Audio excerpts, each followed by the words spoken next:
Hello everyone. तो आज की इस क्लास में हम लोग पार्ट्स ऑफ सेंटेंस में जो फर्स्ट पार्ट इसका पढ़ चुके थे पार्ट्स ऑफ सब्जेक्ट के रूप में, उसी का सेकंड पार्ट देखेंगे, पार्ट्स ऑफ प्रेडिकेट।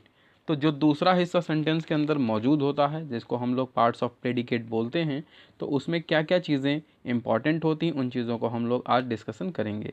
तो चलिए बिना किसी फर्दर डिले के शुरू करते हैं और समझते हैं कि पार्ट्स ऑफ प्रेडिकेट कौन कौन सी चीज़ों से मिलकर बनता है। तो पार्ट्स ऑफ प्रेडिकेट को समझने से पहले ये समझ लें कि सब्जेक्ट जो हमने सेंटेंस में दो पार्ट किए थे, सब्जेक्ट का हिस्सा और प्रेडिकेट का हिस्सा। तो सब्जेक्ट के हिस्से में कई चीज़ें आती हैं, जैसे कि हम लोगों ने लास्ट वीडियो में देखा था कि कुछ क्वालिफायर होता है, कुछ एडजेक्टिव होता है और कुछ हिस्सा मेन वर्ड या हेड वर्ड कहलाता है। आज हम लोग उसी के आगे प्रेडिकेट के हिस्से को देखेंगे कि प्रेडिकेट में भी ऐसे बहुत सी चीज़ें होती हैं जो मिलकर कंप्लीट करके मिलने के बाद में प्रेडिकेट बनता है। तो जहाँ से वर्ब स्टार्ट होती है बेसिकली वहीं से प्रेडिकेट शुरू होता है, बट प्रेडिकेट में जो मेन वर्ब होती है वहाँ से शुरू होने के बाद में उसमें ऑब्जेक्ट इंक्लूड होता है और उसके ऑब्जेक्ट के साथ जुड़ा रहने वाला कॉम्प्लीमेंट। अगर मान लीजिए सेंटेंस में कोई और कॉम्प्लीमेंट में, जैसे तारीफ़ किसी वस्तु की जाए, किसी चीज़ के बारे में कुछ डिस्क्रिप्शन अदर दिया जाए, वो कॉम्प्लीमेंट कहलाता है, वो भी इसके साथ जुड़ा रहता है। और ऑब्जेक्ट इसमें दो तरह के मिलेंगे, एक तो डायरेक्ट ऑब्जेक्ट मिलेगा और एक इनडायरेक्ट ऑब्जेक्ट मिलेगा। तो पहला बेसिकली इनडायरेक्ट ऑब्जेक्ट होगा और दूसरा डायरेक्ट ऑब्जेक्ट होगा। जिस चीज़ों को यहाँ पर जोड़ के बनाया जाएगा वो ऑब्जेक्ट के हिस्से में होंगे। अब ये होता कैसे है एग्जैक्टली जब हम सेंटेंस को देखेंगे तभी ये चीज़ हमें क्लियर होगी। तो मेन वर्ब, आप समझ रहे हैं कि मेन वर्ब से जब भी किसी वर्ब ऐसी चीज़ होती है जब भी किसी वर्ड से कोई ऐसा शब्द जिससे हमें काम के होने का पता चले, जैसे यहाँ पर चीज़ें लिखी हुई हैं तो इससे हमें किसी के काम के होने का पता चल रहा है। प्ले का मतलब खेलने का पता चल रहा है, प्लेज लिखा है। वीप मतलब रोना, रोने का पता चल रहा है। प्लेड मतलब खेलने का पता चल रहा है, बट पास्ट टेंस में ईडी लग गया है। तो इस तरह से जिस वर्ड से हमें किसी भी काम के होने का पता चलता है उसे हम लोग वर्ब कहते हैं। मेन वर्ब और हेल्पिंग वर्ब दो पार्ट में से डिवाइड किया जाता है। हेल्पिंग वर्ब सेंटेंस में जहाँ भी यूज़ होता है उसका केवल एक ही काम है, सेंटेंस में टेंस को इंडिकेट करना, टेंस को बताना। और इसके अलावा जो मेन वर्ब होता है वो सेंटेंस के अंदर जब भी यूज़ होता है उसका काम होता है सेंटेंस को ये बताना कि सेंटेंस में एग्जैक्टली काम क्या हो रहा है। तो इन चीज़ों से मिलके वर्ब और हेल्पिंग वर्ब को हम लोग समझते हैं, इन चीज़ों से डिफाइन कर लेते हैं। आगे इसके अंदर जो पार्ट मिलेगा वो ऑब्जेक्ट का होगा। ऑब्जेक्ट में जिस वस्तु पर कार्य हो रहा होता है बेसिकली वो चीज़ ऑब्जेक्ट कहलाती है। और वहाँ पर दो ऑब्जेक्ट आपको कई बार देखने को मिलेंगे। कई बार हो सकता है कि उसमें एक लिविंग थिंग हो, एक नॉन लिविंग हो। एग्जाम्पल के तौर पे जैसे मान लीजिए हम कहें कि ही गेव, एक सेंटेंस ऐसे लिख रहे हैं, he gave him a flower. He gave him a flower. अब यहाँ पे हमने कहा ही गेव, गेव का मतलब है देना, कोई भी चीज़, कोई वस्तु को देना। अब ये पास्ट टेंस में लिखा, इसके जस्ट बाद में हिम आ गया एक ऑब्जेक्ट, बट हिम के बाद में लिख के आ गया फ्लावर, गेव हिम फ्लावर। अब यहाँ पर जो फ्लावर वर्ड है वो भी ऑब्जेक्ट है और हिम ये भी ऑब्जेक्ट है। तो एग्जैक्टली जो यहाँ पर चीज़ है वो यहाँ पर ये है कि पहला वाला जो यहाँ पर मौजूद वर्ड है वो इनडायरेक्ट ऑब्जेक्ट कहलाएगा और दूसरा यानी फ्लावर जो है वो इनडायरेक्ट ऑब्जेक्ट कहलाएगा। इन चीज़ों को हम आगे सेंटेंस अभी देखेंगे तो धीरे धीरे सब चीज़ें क्लियर हो जाएंगी, लेकिन अभी आप पॉइंट टू पॉइंट चीज़ों को दिमाग में बैठाने की कोशिश करें कि हम किस पार्ट को इनडायरेक्ट ऑब्जेक्ट बोल रहे हैं और किस पार्ट को डायरेक्ट ऑब्जेक्ट। एक बार आप याद कर लेंगे तो जब सेंटेंस आपके सामने होगा तो ईजी हो जाएगा आगे समझना इस चीज़ को। देन आगे इसमें कॉम्प्लीमेंट्स होते हैं, वो कॉम्प्लीमेंट जो ऑब्जेक्ट के बाद में होते हैं जिसको हम लोग अदर वर्ड्स भी कहते हैं। इस तरह से इस सेंटेंस में प्रेडिकेट के हिस्से का डिवीज़न किया जाता है। अब जो सब्जेक्ट हिस्सा होता है उसमें भी कुछ चीज़ें के डिवीज़न और देखने को मिलेंगे। सब्जेक्ट पार्ट्स को हम समझने के लिए ये जो टेबल दिया है इसको ध्यान से समझें।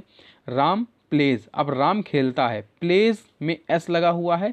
ये वर्ब की फर्स्ट फॉर्म में एस या ई एस तभी लगाते हैं जब हमें सेंटेंस प्रेजेंट का इंडेफिनिट बनाना होता है।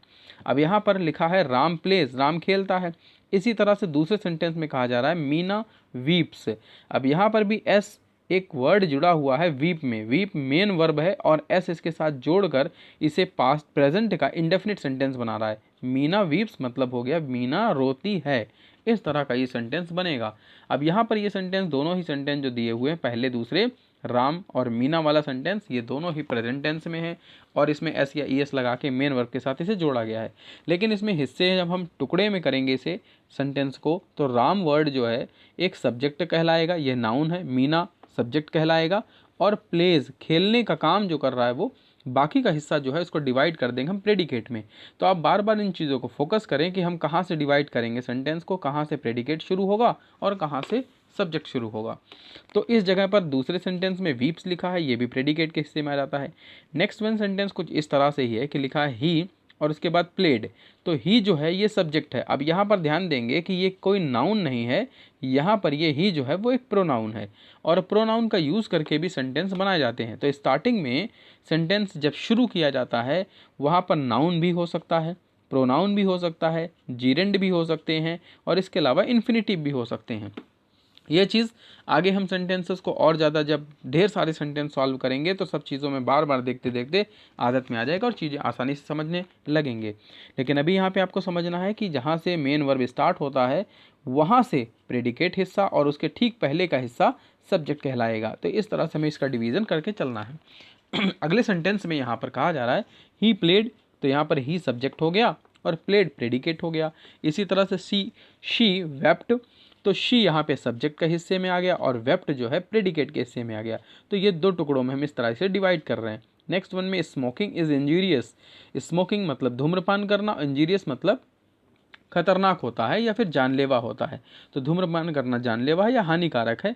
तो यहाँ पर इंजीरियस जो कहा गया है ये ऑब्जेक्ट है और इज यहाँ पर वर्ब का हिस्सा है और स्मोकिंग सब्जेक्ट है।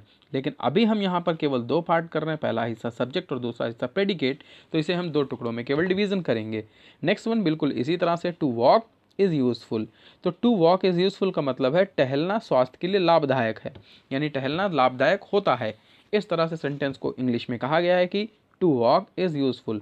तो यहाँ पर टू वॉक इन्फिनिटिव कहलाएगा, स्टार्टिंग में जो दिया है ये सब्जेक्ट है हिस्सा और बाद वाला हिस्सा यहाँ पर ये प्रेडिकेट है जहाँ पर मेन वर्ब और हेल्पिंग वर्ब मिलकर बने हुए हैं। तो यहाँ पर ये बेसिकली हेल्पिंग वर्ब के साथ में एक वर्ड जुड़ा है यूज़फुल, यानी कि ऑब्जेक्ट जुड़ा हुआ है, तो यहाँ पर ये सेंटेंस का प्रेडिकेट का हिस्सा हो जाएगा। तो इस तरह से हम इसको डिवीज़न करते हैं बाकी के हिस्सों में भी और शुरुआत के हिस्सों में भी, दोनों में डिवीज़न को आप अंतर से देख लें ध्यान से इन चीज़ों को, तभी आप समझ पाएंगे कि बाकी का हिस्सा क्या कहला रहा है, यानी प्रेडिकेट वाले हिस्से में कौन कौन से पार्ट्स आ रहे हैं और सब्जेक्ट के हिस्से में कितना आ रहा है जो हम सब्जेक्ट कह रहे हैं उसको। तो कोई भी सेंटेंस आप जब डिवाइड करेंगे सब्जेक्ट और प्रेडिकेट के रूप में तो इसी तरह से आपको डिवीज़न करके चलना है। आगे समझते हैं कि यहाँ पर सेंटेंस जो दिए होंगे अब हमें उनमें और भी क्या क्या चीज़ें मिलेंगी कि जो सब्जेक्ट का हिस्सा थोड़ा सा इंक्रीमेंट कर देगा, बढ़ा देगा, उसमें कुछ चीज़ें डिटेल में मिलने वाली हैं। जैसे अब ये समझते हैं कि ये यहाँ पर सब्जेक्ट को ही समझने के लिए डॉग्स लिखा है और बार्क। अब यहाँ पे डॉग्स जो है उसमें एस लगा यानी प्लूरल में, बहुवचन में, एक डॉग की बात नहीं की जा रही, यहाँ पे ढेर सारे कुत्तों की बात की जा रही है।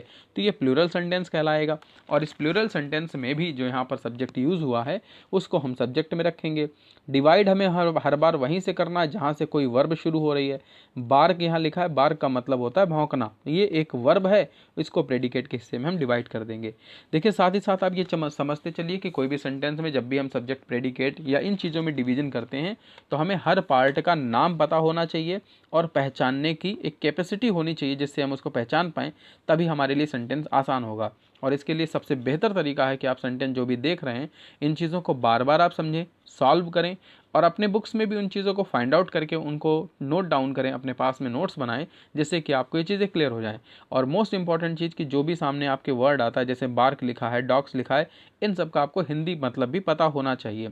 तो अगर आप वीडियो के साथ बने रहेंगे, ध्यान से मेरी बातों को सुनेंगे एक वर्ड को, तो आपको काफ़ी कुछ चीज़ें प्रिपेयर हो जाएंगी सुनते सुनते। तो चलिए आगे इस चीज़ को डिटेल में और डिस्क्राइब करते हैं, समझते हैं डिस्क्रिप्शन इसका कि डॉग्स का मतलब कुत्ता यानी बहुत ढेर सारे कुत्ते और बार्क का मतलब भौंकते हैं। तो यहाँ पर जो है डॉग्स बार्क, यहाँ पर इस तरह से उसका डेफिनेशन दे रहा है, तो डॉग्स यहाँ पर सब्जेक्ट है। इसी तरह से शी लेबोरियस हार्ड, अब यहाँ पर सेंटेंस जो दूसरा कहा जा रहा है उसमें भी है लेबर्स हार्ड। अब शी का यहाँ पे एक जो है प्रोनाउन हो गया, शी का मतलब हिंदी में होता है वह, और लेबर्स का मतलब होता है मेहनत करती है, और हार्ड का मतलब कठिन, तो वह कठिन परिश्रम करती है। इस तरह से इसका अर्थ निकल रहा है और इस सेंटेंस में शी वाला हिस्सा केवल सब्जेक्ट है, बाकी का हिस्सा प्रेडिकेट कहलाएगा। नेक्स्ट वाले सेंटेंस में भी देखें, द पुअर आर सेड, अब यहाँ पे पुअर लिखा है यानी गरीब और उसके साथ द पुअर जुड़ गया, पूरा एक वर्ड बन गया है। तो ये पूरा का पूरा वर्ड यानी पुअर जो है एक मेन सब्जेक्ट है और द जो है इसके लिए यहाँ पर डिटर्मिनर का क्वालिफायर का काम कर रहा है यहाँ पर इस जगह पर, तो क्वालिफायर के हिस्से में है। लेकिन हमें हमेशा मेन वर्ड को यानी जो इसका मुख्य शब्द है उसी से इसको अलग करना है। जहाँ हेल्पिंग वर्ब मिलती है या जहाँ मेन वर्ब मिलती है उसके इसको टुकड़े को अलग कर देना है, तो बाकी का हिस्सा प्रेडिकेट कहलाएगा और शुरुआत का सब्जेक्ट कहलाएगा। एक चीज़ यहाँ पे समझ लें कि किसी भी सेंटेंस में हमको ये डिवाइड करके अलग अलग कहीं नहीं लिखना है। बस जब भी हमारे सामने ये सेंटेंस होगा, अगर हम एक्टिव पैसिव सेंटेंस को कर रहे हैं, अगर हम डायरेक्ट इनडायरेक्ट कर रहे हैं या कोई भी अदर फॉर्मेशन जैसे ट्रांसलेशन कर रहे हैं, तो वहाँ पर हमें ये पता होना चाहिए कि सब्जेक्ट का हिस्सा कितना होता है और प्रेडिकेट का हिस्सा कितना होता है। इससे हमें सेंटेंस को सॉल्व करने में काफ़ी आसानी होती इस वजह से। नेक्स्ट सेंटेंस में ऐसे देखते हैं, लिखा है smoking is a bad habit. अब यहाँ पे स्मोकिंग एक जीरेंड दिया हुआ है, इज़ अ बैड हैबिट, तो यहाँ पे इज से हमने इसको अलग कर दिया, तो ये बाकी का हिस्सा प्रेडिकेट और शुरुआत का हिस्सा कहलाएगा यहाँ पे सब्जेक्ट। इस तरह से हमें डिवीज़न करते रहना है। नेक्स्ट वन देखेंगे, the two air is human. यहाँ पर टू एयर जो है इन्फिनिटिव है, इन्फिनिटिव के साथ में जुड़ा हुआ एक वर्ड है, इज़ के साथ लगा के ह्यूमन लिखा है। गलती करना मनुष्य का स्वभाव है या गलती मनुष्य गलती करता है, इस तरह का ये वाक्य बन रहा है। और इस जगह पर टू एयर को अलग कर देंगे इस ह्यूमन से, तो शुरुआत का हिस्सा सब्जेक्ट और बाद का हिस्सा प्रेडिकेट कहलाएगा। नेक्स्ट वन में है to find fault is easy, गलती ढूंढना आसान है। अब टू फाइंड फॉल्ट, अब यहाँ पर देखिए जो पूरा का पूरा हिस्सा बना तो थोड़ा सा डिस्क्रिप्शन में बढ़ता जा रहा है, यानी सब्जेक्ट का पार्ट जो है बढ़ता जा रहा है। यही चीज़ आपको यहाँ पे पॉइंट फोकस करना था कि हर बार स्टार्टिंग में जब दिया था सब्जेक्ट बहुत छोटा सा सिंगल एक वर्ड में, लेकिन धीरे धीरे डबल होते गए, आईएनजी वाला भी होता गया, उसके बाद में इन्फिनिटिव भी होता गया और यहाँ पे भी इन्फिनिटिव आ गया। तो इस तरह से सब्जेक्ट का हिस्सा कई बार डिटेल में बढ़ जाता है। लेकिन आपको समझना ये है कि स्टार्टिंग में जो भी नाम लिखा होगा वो किसी वस्तु का नाम होना चाहिए, किसी व्यक्ति का नाम होना चाहिए, या फिर किसी ऐसे घटना का नाम होना चाहिए जिसे हम महसूस कर सकते हैं या देख सकते हैं। जैसे स्मोकिंग, ये घटना का नाम है, यानी स्मोकिंग जो है धूम्रपान करने की प्रोसेस को बोलते हैं और ये एक एब्स्ट्रैक्ट नाउन कहलाता है। तो यहाँ पर इन चीज़ों से भी आप समझ जाएंगे कि यहाँ पर ये जीरेंड का काम कर रहा है। जीरेंड का काम इसलिए कर रहा है कि यार सब्जेक्ट के तौर पे यहाँ पे यूज हुआ है इसलिए। तो इन चीज़ों से आप समझ जाएंगे कि ये हिस्सा सब्जेक्ट बनेगा। और हेल्पिंग वर्ब जहाँ जहाँ दी है, जैसे आर हेल्पिंग वर्ब है, इज़ हेल्पिंग वर्ब है, इन दोनों में भी इज़ हेल्पिंग वर्ब है, तो वहाँ से जब हम सेंटेंस को अलग करेंगे तो वो हिस्सा हमारा प्रेडिकेट कहलाएगा और वहीं से हमें टुकड़ा इसको करना है। लेकिन कहीं कहीं पर हेल्पिंग वर्ब नहीं दी रहेगी, तो वहाँ आपके लिए ऑप्शन पहचानना होगा कि वहाँ मेन वर्ब क्या है, और मेन वर्ब से हम उसको डिवाइड करके उस चीज़ों को अलग कर देंगे। तो आई होप कि चीज़ें आपको क्लियर हो रही हैं। अगर क्लियर हो रही है तो वीडियो को एक बार लाइक कर दें सभी लोग, और आगे ये पॉइंट को समझते हैं कि जब भी हमारा सेंटेंस में स्टार्टिंग में हेडवर्ड होगा, वो या तो कोई नाउन हो सकता है, कोई भी प्रोनाउन हो सकता है, एडजेक्टिव हो सकता है, जीरेंड हो सकता है, या फिर इन्फिनिटिव हो सकता है, जैसा कि हमने यहाँ पर इस जगह पर देखा। तो इन सब चीज़ जगह पर कोई भी ऐसे वर्ड्स आ सकते हैं जो सब्जेक्ट का काम कर रहे हैं, लेकिन कैसे काम करते हैं, वो किस तरह से काम करते हैं, इस चीज़ों को हमने आज डिटेल में समझा। अगले एपिसोड में नेक्स्ट एक्सरसाइज में हम लोग इसको देखेंगे कि किस तरह से इसको इम्प्लीमेंट किया जाता है और सेंटेंस में हमें किस तरह से इसको यूज़ करना होता है, दोनों चीज़ों के अर्थ समझते हुए, दोनों चीज़ों को मीनिंग निकालते हुए। तो आई होप कि आप सभी को आज का ये क्लास पसंद आया होगा। अगर पसंद आया तो वीडियो को लाइक और शेयर करना ना भूलें। ऐसे ही एक नए वीडियो के साथ नेक्स्ट सेशन में फिर मिलेंगे। तब तक के लिए बी हैप्पी, बी सेफ।